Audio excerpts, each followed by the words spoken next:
السلام علیکم۔ آج میں آپ کو جو کہانی سنا رہی ہوں اس میں ہم دیکھیں گے کہ کس طرح ایک مسافر نے ایک کتے کی جان بچائی۔ تو آج ہماری کہانی کا نام ہے ایک مسافر اور پیاسا کتا۔ بہت پرانے زمانے کا ایسا ہی ایک سخت گرم دن تھا۔ گرمی اتنی شدید تھی کہ پرندے بھی اڑنا بھول گئے تھے۔ تپتا ہوا سورج، ہر طرف اڑتی ہوئی ریت اور دور دور تک پانی کا نام و نشان نہیں تھا۔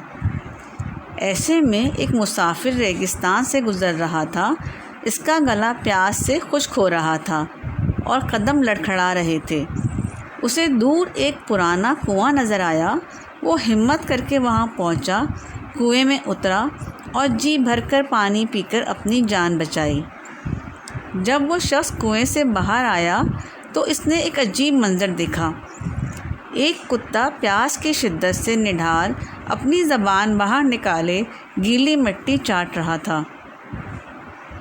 اس کی حالت دیکھ کر مسافر کا دل بھر آیا۔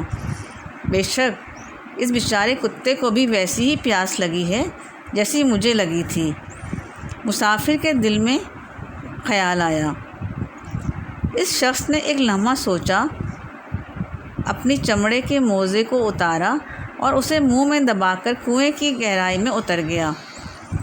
اس نے موزے میں پانی بھرا اور دانتوں سے پکڑ کر باہر آیا۔ اس نے وہ پانی کتے کے سامنے رکھ دیا۔ کتے نے بڑے شوق سے پانی پیا اور اپنی دم ہلا کر اس شخص کا شکریہ ادا کیا اور آسمان کی طرف دیکھنے لگا۔ اللہ تعالیٰ کو اس انسان کی یہ چھوٹی سی نیکی اتنی پسند آئی کہ اللہ نے اس کی اس بات پر خوش ہو کر اس کی زندگی کے تمام گناہ معاف کر دیے اور اسے جنت کی خوشخبری عطا فرمائی۔ اس سے ہمیں یہ سبق ملتا ہے کہ نیکی کبھی چھوٹی نہیں ہوتی اور کسی بے زبان کی خدمت اللہ کے ہاں بہت بڑا مقام رکھتی ہے۔ اگر آپ کو میری کہانی پسند آئے تو میرے چینل کو لائک کریں، سبسکرائب کریں تاکہ نئے آنے والی ویڈیو آپ کو ملتی رہیں۔